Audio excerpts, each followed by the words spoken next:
Hello everyone, welcome to our brand new show, The Big Story, where we bring you the hottest topics of the day right in the heart of the newsroom. I'm Rachel, coming to you live from the Straits Times. We are streaming live on YouTube and Facebook, so make sure to like, comment and share with your friends. Also click on the bell button to be alerted whenever we are live. I'll have my newsroom colleagues joining me in the studio today, so make sure to stay all the way. Singapore's economic growth in the first quarter of the year came in lower than initially expected at 1.2%. What does this mean for our viewers out there? It's the slowest quarter growth in nearly a decade as manufacturing shrank amid global trade tensions and an electronics showdown. According to the Ministry of Trade and Industry, global growth outlook for 2019 has weakened and remains clouded by uncertainties and downside risks. I have Assistant Business Editor Poon Chian Hui in the studio with me today to unpack all this for us and distill it down to key takeaways. Welcome to the show, Chian Hui. So Chian Hui, can you break it down for us? What does this mean for Singaporeans out there? So on the back of the weak quarter that we had this year, so far the government has downgraded our GDP growth forecast from 1.5 to 3.5%. Now it is down to a narrow range of 1.5 to 2.5%.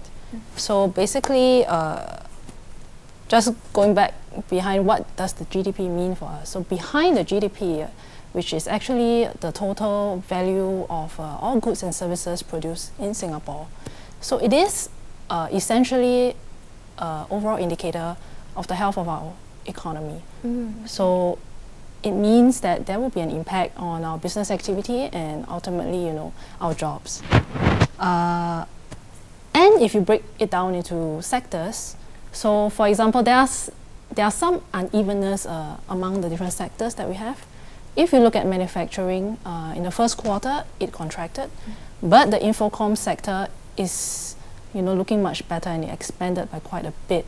So depending on which sector you operate in or work in, there could be different levels of weaknesses. Okay, and we know that right now there is some global economic uncertainty, and that's due to the US-China trade conflict as well, and also the Chinese economy looking slower than usual, and also the delay of the Brexit, right? So going back to the US-China trade conflict, how has that affected Singapore's economy? Well, on the trade front, Singapore is one of the most trade-dependent economies in the world. In recent years, our dependence on the final demand in China has actually increased by quite a bit. So this means that Singapore is now playing a bigger role in fulfilling the demands for goods and services by consumers, businesses, the government in China. We are playing a bigger role in, sort of supplying them all these goods and services. So a disruption in the economy, and just taking China for example, would sort of mean a disruption also to our local companies who, play a part in this whole chain, this supply chain. In recent weeks, we are also seeing a weakening of our Sing dollar. So analysts have attributed it to the trade war and uncertainties. Of course, another currency to watch would be the Chinese renminbi, which could also drag on our currency over time. However, that said, things aren't always in black and white. So, for instance, a recent survey have shown that about 1/5 of the companies surveyed have relocated or are considering relocating their China-based manufacturing facilities to Southeast Asia. But of course, right now we don't quite know how much Singapore has sort of gained from this, or even at all. The other side of the coin, and this is harder to put a finger on, but it's about business optimism. So if companies don't feel confident in our economy, they may hold back on investing in our country. And this is money that could help businesses expand, carry out new projects and so on. And of course, if we attract less investment, it would also sort of have an impact on the work that we do Okay. So to speak, maybe less work going around, less business activity going around.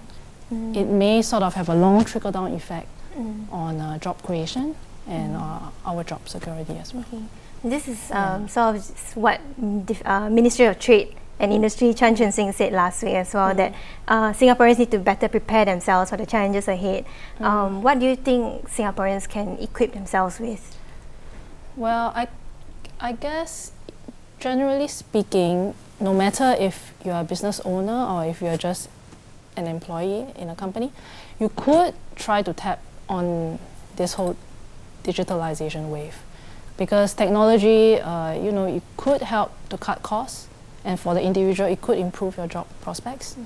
So, for example, yesterday, the MTI also released a study about technology adoption among companies, and they found that firms, including SMEs, have sort of managed to see some benefits from taking up technology. So this could range from anything between adopting a new e-payment system or data analytics, that they have managed to get some benefits, such as in terms of productivity.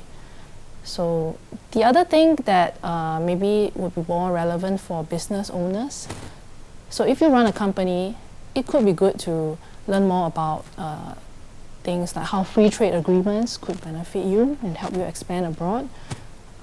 It's not always the easiest thing to understand, but ultimately I guess it doesn't hurt for you to find out a bit more. Okay, thank you Chian Hui for sharing your insights on this matter.